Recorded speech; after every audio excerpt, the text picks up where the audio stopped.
सुबह के 6 बजे का वक्त था और आंखें खुली किसी अलार्म से नहीं बल्कि एक ठंडी नरम हवा से जो खिड़की से पर्दे हिला रही थी।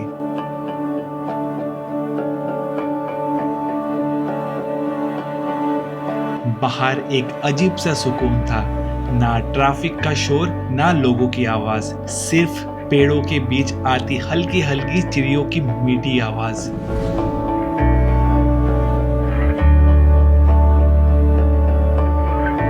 ऐसे मोमेंट्स में लगता है कि शायद ये दुनिया का सबसे पीसफुल कोना है। ये है वायनाड, केरला के उन हसीन पहाड़ों में छुपा हुआ एक ऐसी जगह जहां आपको नेचर की रॉ ब्यूटी, एडवेंचर का थ्रिल और कल्चर की एक डीप कहानी मिलती है, सब कुछ एक ही जगह। और आज इस वीडियो में हम लोग आपसे शेयर करेंगे वायनाड का डिटेल ट्रैवल प्लान, कैसे आना है, कहाँ रुकना है, क्या क्या जगहें हैं देखने के लिए और किन जगहों को मिस तो बिल्कुल भी नहीं करनी चाहिए। हर एक डिटेल आपको इस वीडियो में जानने को मिलेगा। सबसे पहले बात करते हैं वायनाड आपको पहुंचना कैसे है। तो वायनाड के लिए नियरेस्ट एयरपोर्ट या रेलवे स्टेशन है कोरिकोड, ऑल्सो नोन एज कैलिकट, जहां से वायनाड कुछ 90 किलोमीटर की दूरी पर है। लग जाते हैं 3 से 3.5 घंटे के करीब पहुंचने में। वहां से आपको कैब्स इजीली मिल जाएगी कलपेट्टा या सुल्तान बेतरी तक। ये वायनाड के 2 मेजर टाउन्स है। और अगर बात करें बेस्ट टाइम की वायनाड टूर प्लान करने के लिए तो वो है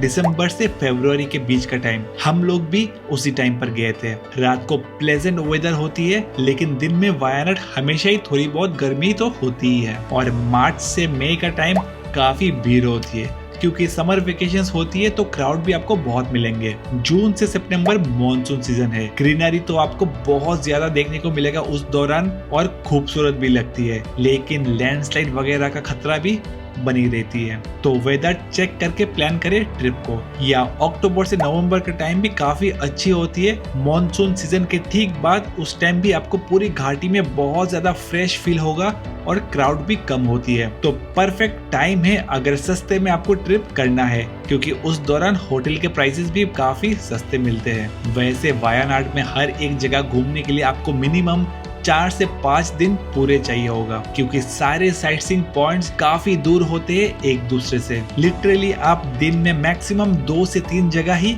कवर कर पाओगे। टाइम इतना जल्दी गुजर जाता है वायनाड में कि पता ही नहीं चलता, क्योंकि ज्यादातर जगहों पर आपको आइदर थोड़ा ट्रैकिंग और क्लाइंबिंग करना होता है और कुछ जगहों पर सिर्फ जीप से ही जाया जा सकता है, जिसके कारण काफी टाइम लगते हैं। तो आप कोशिश करें वायनाड में घूमते टाइम सुबह हर दिन जल्दी निकलने की, ताकि मैक्सिमम जगहें आप कवर कर पाए पूरे दिन में। लेकिन हम लोग वायनाड में सिर्फ 2 नाइट 3 डेज थे, तो आपको उस हिसाब से बताएंगे इस वीडियो में कि हम लोगों ने क्या क्या मेजर अट्रैक्शंस कवर किए थे 3 दिन में। तो डे 1 में आप कोशिश करें सुबह जल्दी पहुंच जाए कैलिकट ट्रेन या फ्लाइट से और रवाना हो जाइए वायनाड के लिए। हम लोग वायनाड पहुंचे थे ऊटी से, क्योंकि पहले हम लोग ऊटी को कवर किए थे, जिसका डिटेल टूर प्लान आपसे शेयर किए थे लास्ट वीडियो में, तो वो भी आप जरूर देख सकते हैं। और हम लोग जैसे ऊटी 2 दिन रुक कर सारी जगह कवर करने के बाद वायनाड के लिए रवाना हो सकते हैं। वैसे ऊटी से भी आपको 3 से 3.5 घंटे की समय लगती है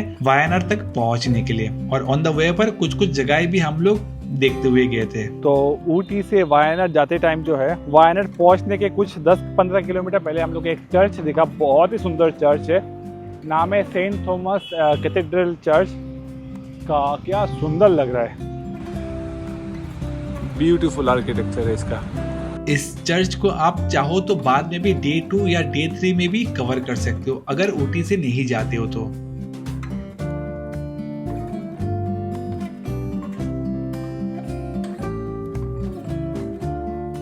हम लोग अभी यहाँ पर रुके एक रेस्टोरेंट पर, सोचे लंच कर लेते ऑन द वे पर। तो रेस्टोरेंट पे हम लोग को जो है हम बोला इसमें भी ढा दो इसको, तुम भी खा लो कुछ। यहाँ पे बोलते कि यहाँ पर हर रेस्टोरेंट में जो है बेबीज के लिए जो है ऐसा रॉकर्स या तो मतलब सिटिंग चेयर होते हैं, क्योंकि बच्चे बहुत होते हैं यहाँ पर।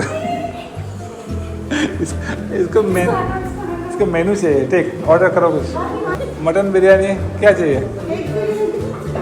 हम लोग ने यहाँ पर ऑर्डर किया है केरला बिरयानी और केरला का जो बिरयानी होता है वो थोड़ा कुछ वाइट राइस का होता है, दम नहीं होता, पूरा लेयर्स में होता है। अंदर देख सकते हो, हाँ थोड़ा सूदिंग होता है, थोड़ा मीठा मीठा भी होता है। अंदर जो है पूरा मसाला रहता है, लेकिन ऊपर से राइस रहता है।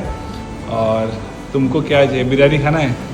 चिकन बिरयानी, बिरयानी सब टिंगला, आता माझी सटकली क्या, आता माझी सटकली, ऐसा कर रही है। और कर लिया हम लोग लंच। अभी डायरेक्ट जाएंगे हम लोग अपने पहले स्पॉट पर वायनाड में, वो है बानासुरा सागर डैम, और वहीं पर जो है हम लोग का रिसोर्ट भी है। तो लेट्स गो।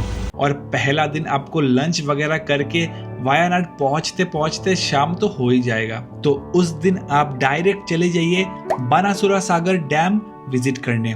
और होटल भी आप कोशिश करें कि मेन मार्केट में ना लेकर डैम के सामने ही बुक कराएं। बहुत सारे ऑप्शंस मिलेंगे आपको वहां पर, और वो जगह भी काफी खूबसूरत है रुकने के लिए। बानासुरा सागर डैम में एंट्री के लिए 40 रुपीज का चार्जेस होता है। और क्योंकि डैम थोड़ा ऊपर की तरफ है, तो अगर आपके साथ बच्चे या बुजुर्ग लोग हैं तो आपको वहाँ पर शटल सर्विस का भी ऑप्शन मिलेगा, जिससे आप जा सकते हो डैम के लिए। आप चाहो तो चलकर भी जा सकते हो। हाँ, शटल के लिए थोड़ा वेट टाइम तो होती है अगर आप वीकेंड्स में जाते हो तो, पर उतना भी टाइम नहीं लगता है, कुछ 1 मिनट का ही डिस्टेंस है ऊपर तक जाने के लिए। देख सकते हो काफ़ी सुंदर जगह है ये। देखो मैं हम लोग के पीछे जो है ये पूरा डैम एरिया, और पीछे का पहाड़ माउंटेन काफ़ी सुंदर है, लेकिन बहुत ही ब्यूटीफुल है, बहुत ही सीनिक है यहाँ पे। हम लोग का रिसोर्ट भी कुछ उस साइड है, कहीं पर तो वहाँ से उड़ाएंगे ड्रोन। काफी सुंदर है ना।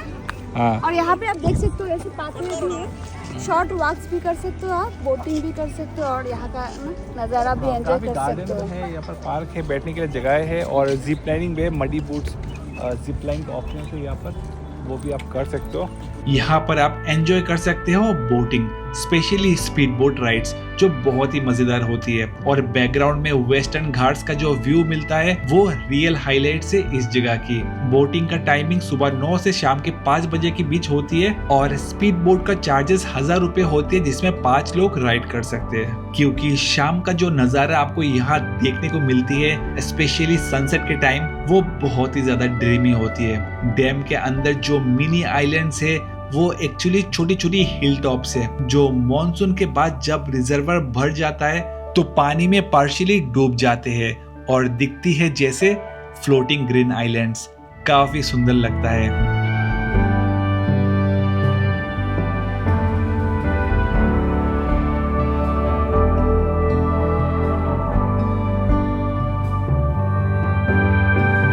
और ये सिर्फ एक नॉर्मल डैम नहीं है, बल्कि इंडिया का सबसे बड़ा और एशिया का सेकंड लार्जेस्ट अर्दन डैम है, जो सिर्फ मिट्टी, पत्थर और बोल्डर से बनाया गया है, कंक्रीट से नहीं। बहुत ही कमाल का इंजीनियरिंग से बना है ये dam. Hello Aditi, are you liking? हाँ यस, ज्यादा ही लाइक कर रही है, कुछ ज्यादा ही लाइक कर रही है क्या? अभी स्वेटर, हालत देखो उसका। हाँ करना है, जिप लाइनिंग करना है। जिप लाइनिंग जो यहाँ से होता है, यहाँ से स्टार्टिंग होता है, और ये पूरा एकदम जाता है, जो हम लोग जहाँ से जो है टिकट लिए थे शटल सर्विस के लिए, वहाँ तक। यहाँ पे सुबह को और शाम को आने से आप एंजॉय कर सकते हो, नहीं तो बहुत हाँ, दोपहर को आने से बेकार रहेगा, सुबह अर्ली मॉर्निंग या तो शाम को आइए। Late afternoon. फिर शाम को पास में ही 1 किलोमीटर की दूरी पर हम लोग पहुंचते हैं अपने रिसोर्ट में, जिसका नाम था टेरेस रिसोर्ट। हम लोग का कॉटेज एकदम लेक के किनारे में था, तो काफी चलकर भी जाना पड़ा एकदम नीचे की तरफ। व्यू तो अच्छा था, लेकिन बहुत ही एकदम सुनसान था। आसपास पूरे फॉरेस्ट के अंदर से होते हुए हम लोग जाते हैं अपने कॉटेज के अंदर, लेकिन काफी पीसफुल जगह था। थोड़ा मेहनत करना पड़ रहा है, लेकिन व्यू अच्छा मिल रहा है। तो पहुंच गए हम लोग अपने रूम पर, और काफ़ी बड़ा रूम है, लगभग कुछ 1 BHK टाइप ही हो गया ये रूम।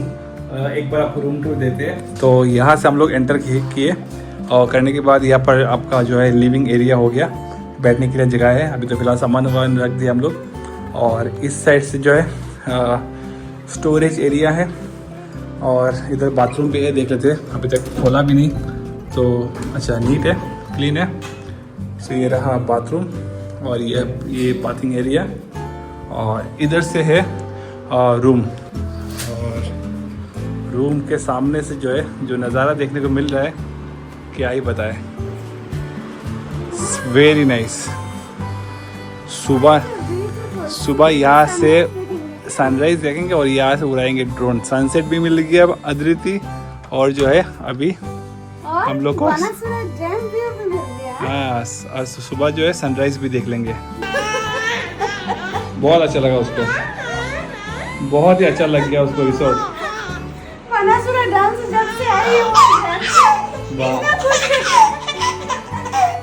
क्या हुआ, इतना अच्छा लग गया रिसोर्ट? फिर अगले दिन सुबह सुबह चिड़ियों की आवाज से नींद खुलती है, जो बहुत ही रिफ्रेशिंग लग रहा था, प्योर सुकून, क्योंकि हम लोगों का कॉटेज एकदम प्योर फॉरेस्ट के बीच और लेक साइड पर था। तो बहुत ही खूबसूरत नज़ारों के साथ वायानाड का डे 2 हम लोग स्टार्ट करते हैं। यहाँ पर लेकिन हर जगह जो है बच्चों के लिए जो है चेयर होती है, तो कोई दिक्कत नहीं होता, आराम से बैठ के जो है कंफर्टेबली हम लोग भी जो है खा सकते हैं ब्रेकफास्ट। बारी बारी से खाना पड़ता है। हाँ वही। ब्रेकफास्ट करके होटल से चेकआउट करने के बाद पहले हम लोग निकल पड़ते हैं कुछ 24 किलोमीटर का सफर तय करके दिन का पहला स्पॉट पर। तो आज है डे 2 वायानाड में और हम लोग आज आए हैं आज के दिन का पहला स्पॉट पर, और वो है एनोरू विलेज, ट्राइबल विलेज। बेसिकली हम लोग के होटल से लगभग जो है बानासुरा सागर डैम से कम 26 किलोमीटर होगा आई थिंक। यहाँ तक आने में लगभग 45 मिनट्स तक तो लग ही गया हम लोग यहाँ तक पहुँचने में। और ये बेसिकली ट्राइबल विलेज है। यहाँ के जो ट्राइबल लोग हैं उन लोग का जो है घर है ऊपर जो है पूरा हैंडमेड जो है बैम्बूस और जो है लकड़ी से बनाया गया है, मिट्टी से जो घर यहाँ पर बनाया गया है। वो लोग कैसे रहते हैं आज के दिन जो है अपने कल्चर को और ट्रेडिशंस को कैसे प्रिजर्व करके रखे, तो वो सब आपको देखने को मिलता है। ये पार्किंग एरिया है, विलेज ऊपर है, काफ़ी ऊपर जाना पड़ता है। सिर्फ जो है जीप ही अलाउड है, आप जो यहाँ से अपना प्राइवेट व्हीकल लेकर नहीं जा सकते, अलाउड नहीं करते। उसके लिए अलग से आपको जो है चार्जेस पे करना होता है।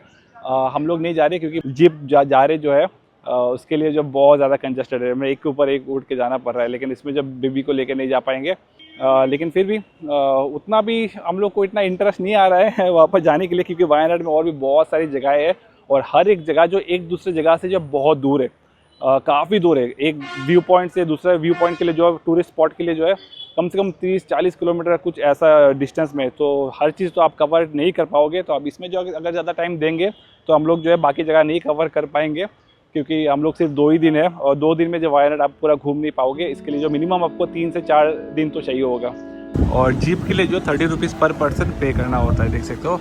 फिर ट्राइबल विलेज से निकलकर पास में हम लोग जाते हैं पूकोडो लेक, जिसमें एंट्री के लिए 40 रुपीज पर पर्सन का टिकट होता है। ये एक फ्रेश वाटर लेक है जहाँ पर आप बोटिंग वगैरह कर सकते हो। साथ में एक्वेरियम और छोटी छोटी लोकल स्टॉल्स भी मिलती है। तो एक परफेक्ट फैमिली पिकनिक स्पॉट जैसा है ये जगह। और वीकेंड्स में तो बहुत ज्यादा भीड़ होती है। यहाँ पर भी हम लोग बोटिंग नहीं कर पाए क्योंकि काफी भीड़ था और सिर्फ पैडल बोटिंग ही अवेलेबल था, जो छोटे बच्चे के साथ करना थोड़ा दिक्कत तो हो ही जाती है, तो हम लोग स्किप कर देते हैं। बोटिंग का चार्जेस यहाँ पर 2 सीटर का 300 रुपीज होती है और रो बोटिंग का भी ऑप्शन है जिसका चार्जेस 700 रुपए होता है। तो वो आप अपने हिसाब से कुछ टाइम यहाँ पर स्पेंड कर सकते हो।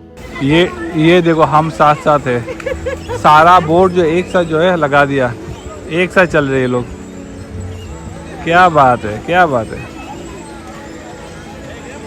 उसके बाद आप निकल जाइए डायरेक्ट वायानाड का एक बहुत ही फेमस जगह के लिए, जो कि है एडिकल केव्स, जो पूकोडो लेक से कुछ 1 से 1.5 घंटे की दूरी पर है। आपको कलपेटा मेन टाउन से होते हुए दूसरे रास्ते की तरफ जाना होता है। तो आप चाहो तो ऑन द वे पर लंच भी कर सकते हो मेन टाउन पर, वरना रिटर्न में थोड़ा लेट भी हो सकता है, क्योंकि एडिकल केव्स देखने के लिए आपको मेन पार्किंग से ट्रैक करके एकदम माउंटेन टॉप तक जाना होता है, जिसमें काफी टाइम और एनर्जी भी लगती है। हम लोग अभी फिलहाल आ गए हैं एडिकल केव्स, और केव्स तक जाने के लिए जो आपको काफ़ी ऊपर तक जो है चल के जाना पड़ता है।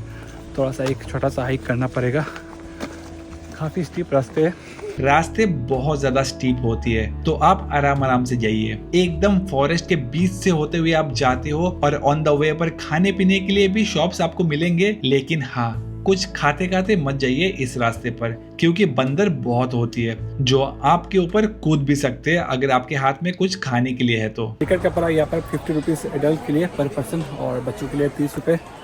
अभी जो है यहाँ से एंट्री है केव के लिए। यहाँ पर भी बहुत सारी सीढ़ी है, देख सकते हो।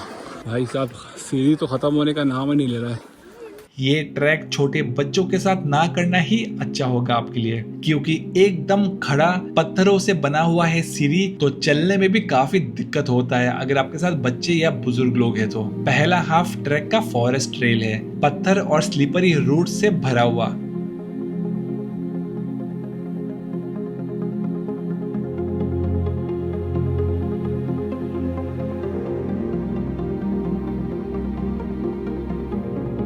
और दूसरा हाफ वो तो और भी ज्यादा स्टीप है, मेटल स्टेयर्स, शार्प क्लाइम्स और कुछ कुछ जगहों पर नैरो टर्न्स भी आती है। और इस पूरा ट्रैक में आने जाने में ही आपको 1.5 से 2 घंटा लग जाएगा। कुछ कुछ जगहों पर तो भीड़ भाड़ के कारण चलना भी रिस्की हो जाती है और एकदम बड़े बड़े पत्थरों के बीच से होते हुए आपको गुजर कर जाना पड़ता है। लेकिन सीढ़ियां तो खत्म ही नहीं होती है। पानी का बोतल साथ में आप जरूर रखें और बारिश के टाइम तो ये जगह अवॉइड करना ही बेहतर है, क्योंकि काफी ज्यादा स्लिपरी होते हैं रास्ते।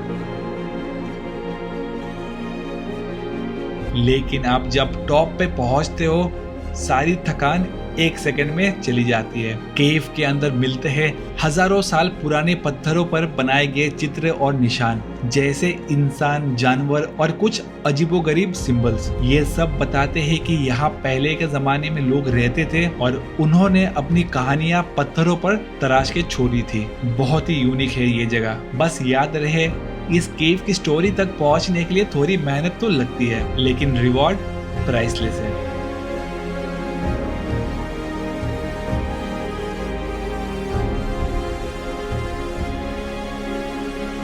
यहाँ पर आने का टाइमिंग है सुबह 9 से शाम के 4 बजे तक, लेकिन ट्रैकिंग के लिए लास्ट एंट्री 3:30 बजे ही होती है। देख के आगे हम लोग अभी केव्स, और केव काफ़ी सुंदर था, अच्छा था, यूनिक एक्सपीरियंस था।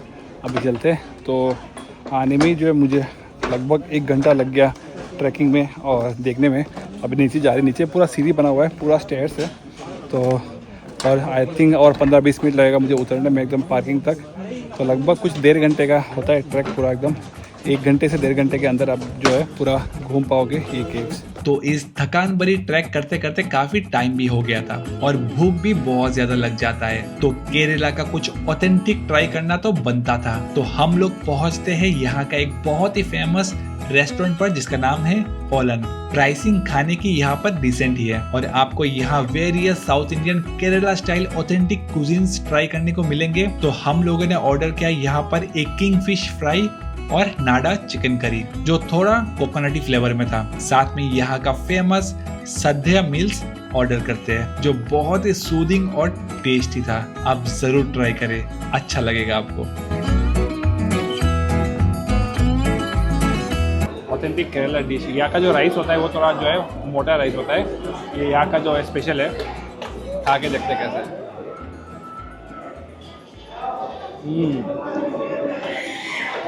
काफ़ी ऑथेंटिक, अच्छा टेस्ट है, अच्छा लग रहा है खा के। हम लोग फिलहाल अभी आए हैं मडी बोट्स जिप लाइन करने के लिए। टी गार्डन के ऊपर से संगीता करेगी अभी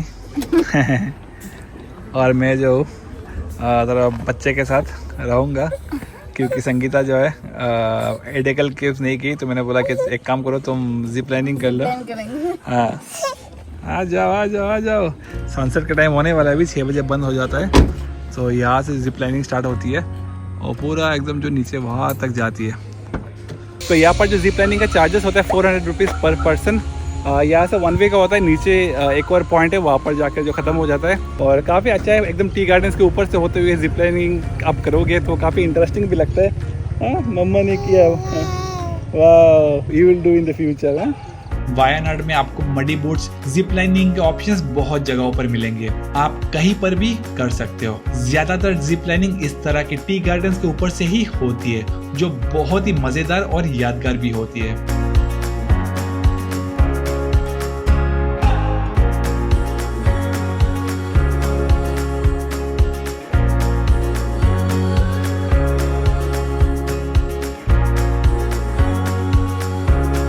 एक शॉर्ट, स्वीट और सुपर थ्रिलिंग एक्सपीरियंस है, जो आपको वायनाड का एक नया एंगल दिखाता है, क्योंकि वायनाड में आपको शांति, खूबसूरती, ग्रीनरी और एडवेंचर का कॉम्बो मिलती है, जो हर एक एज ग्रुप के लिए ये जगह एक परफेक्ट टूरिस्ट डेस्टिनेशन हब है। और जिप लाइनिंग के साथ आप चाहो तो जायंट स्विंग भी ट्राई कर सकते हो, ये भी बहुत ही फेमस है यहाँ का।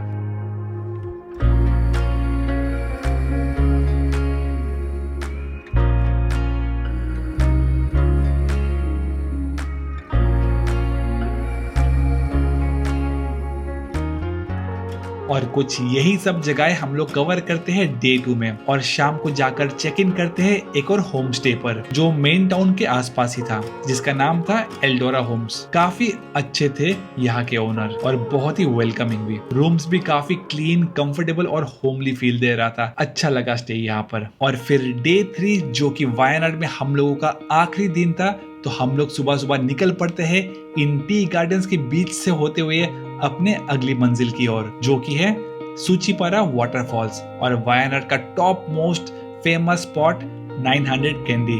वहां तक का सफर भी काफी खूबसूरत था। चारों ओर सिर्फ चाय के बगीचे और आसपास के पहाड़ों के नजारे, जिसमें एक ऐसा पहाड़ भी है जो वायनाड का सबसे ऊंचा पीक है, चमरा पीक। कुछ 6900 फीट की ऊंचाई है इस पीक का, जिसमें आप ट्रैक करके भी जा सकते हो। हाँ, एकदम टॉप पीक तक तो नहीं जा पाओगे क्योंकि वहां तक जाना अलाउड नहीं है, लेकिन इस पीक का मिडवे तक आप जा सकते हो, एक जगह तक जिसका नाम है हृदय सरस, जो कि एक हार्ट शेप का बना हुआ लेक है। वहां तक आप ट्रैक करके जा सकते हो, जिसमें 2 से 3 घंटे लगते हैं, और उसके लिए आपको एक गाइड भी हायर करना पड़ता है। तो अगर आप ट्रैकिंग के शौकीन हो तो वहां तक आप जरूर जाइए, वरना आप इस सफर के दौरान इन खूबसूरत टी गार्डन्स में कुछ टाइम भी स्पेंड कीजिए। ऑन द वे पर बहुत सारे खूबसूरत फोटो पॉइंट्स भी आएंगे, तो आप कुछ अच्छे मेमोरीज कैप्चर करें इस जगह की।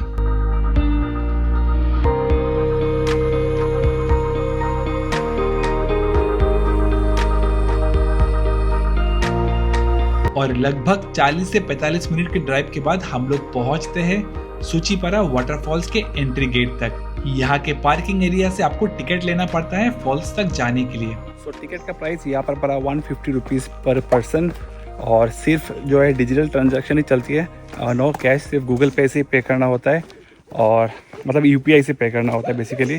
और कुछ 1 किलोमीटर का ट्रैक है यहाँ से, और टिकट काउंटर के बाद जो एक और चेक पोस्ट आता है, जहाँ पर जो आपको बैग वगैरह चेक किया जाता है। प्लास्टिक आइटम्स अलाउड नहीं है यहाँ पर, पानी का बोतल अगर स्नैक आइटम है प्लास्टिक में तो वो चीज़ अलाउड नहीं है यहाँ पर रख देते हैं, फिर आप जाते टाइम कलेक्ट कर सकते हो।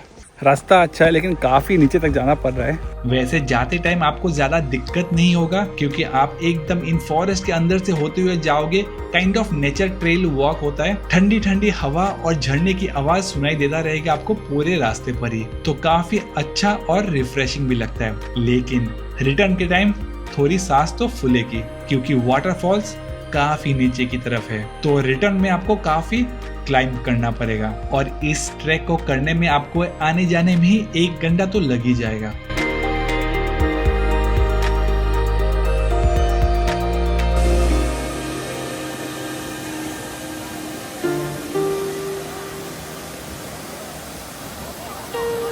वैसे वाटरफॉल्स मुझे ज्यादा अच्छा नहीं लगा था, उतना वाव फैक्टर नहीं था, एक नॉर्मल वाटरफॉल्स है। लेकिन हाँ, अगर आप फैमिली के साथ हो और एक्स्ट्रा कपड़ा वगैरह लेकर जा रहे हो नहाने के लिए, तब आपको ये जगह काफी पसंद आएगा। आप खूब सारी मस्ती कर सकते हो, क्योंकि ज्यादातर लोग वहाँ पर नहाने के लिए जाते हैं वाटरफॉल्स में और काफी टाइम स्पेंड करते हैं।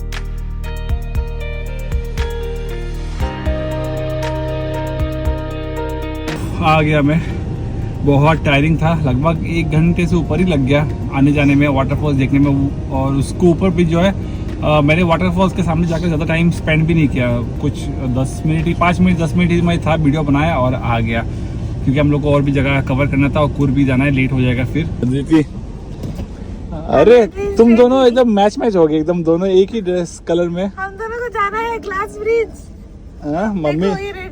मम्मी जाएगी ग्लास ब्रिज, पापा के साथ पार्टी, दूध पार्टी। उसके बाद आप जा सकते हो 900 कैंडी, जो सूचीपारा वाटरफॉल्स के पास में ही कुछ 7 किलोमीटर की दूरी पर है, जहाँ पर है वायनाड का फेमस ग्लास ब्रिज। और उसमें चलते वक्त सामने आपको चेम्ब्रा पीक और आसपास के माउंटेन रेंजेस का खूबसूरत नज़ारे देखने को मिलते हैं। लेकिन काफी रश भी होती है उस जगह पर, और वहां जाने के लिए आपको एक जीप हायर करना पड़ेगा या शेयरिंग में भी जा सकते हो, क्योंकि वहां तक का रास्ता पूरा ऑफ रोडिंग है और जीप का चार्जेस शेयरिंग में 300 रुपए पड़ता है। हम लोग वहां तक नहीं गए थे क्योंकि पीक सीजन न्यू ईयर का टाइम था और उतना भीड़ भाड़ में ज्यादा अच्छा भी नहीं लगेगा, सोचकर हम लोग स्किप कर देते हैं। उसके बदले पास में हम लोग जाते हैं सूचीपारा ग्लास ब्रिज। फिलहाल अभी जा रहे हैं सूचीपारा ग्लास ब्रिज के लिए।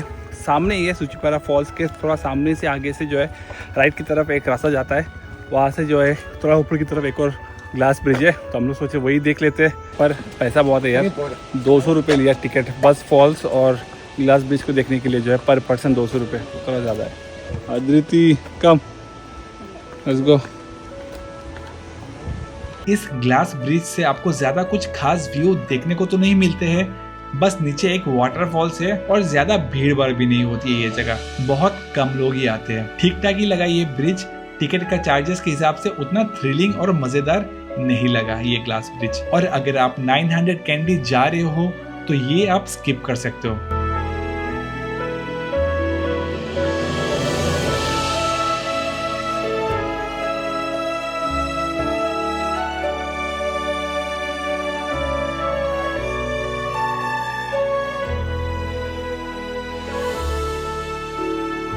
और कुछ इस तरह ही ये सब जगह वायनाड में हम लोगों ने 2 नाइट 3 डेज में कवर किया था। लेकिन अगर आपके पास और भी कुछ समय है, वायनाड में 4 से 5 दिन के आसपास आप रुकते हो, तो ये सब जगह भी आप कवर कर सकते हो। अब बात करते हैं खर्चे की, जो आप सभी को इंतजार है इसके बारे में जानने का। तो वायनाड में अगर आप 2 नाइट्स 3 डेज का प्लान बनाते हो जैसे हम लोगों ने किया था, तो खर्चा कुछ इस तरह होगा। होटल्स आपको ऑन एवरेज 2 से 3 हजार में मिल जाएगा, एक अच्छा डिसेंट होटल्स। बजट में आपको 1200 से 1500 के बीच होम स्टेज भी मिल जाएगा। और अगर आप रिसोर्ट्स बुक कराते हो जिस तरह हम लोग ने किया था एक रात के लिए, तो उसका हम लोगों को 6000 के करीब पड़ा था, क्योंकि पीक टाइम पर गए थे हम लोग। आपको सस्ते में भी मिल सकता है सेम रूम, अगर आप ऑफ सीजन में जाते हो तो 3,500-4 हजार में भी मिल सकता है। और टैक्सी का चार्जेस आपको पर डे का 2,500 से 3 हजार पड़ जाएगा। और बाकी साइट सीइंग के लिए एंट्री चार्जेस और एक्टिविटी वो सब आपके ऊपर है। हम लोग तो ज्यादा एक्टिविटीज नहीं किए थे वहाँ पर,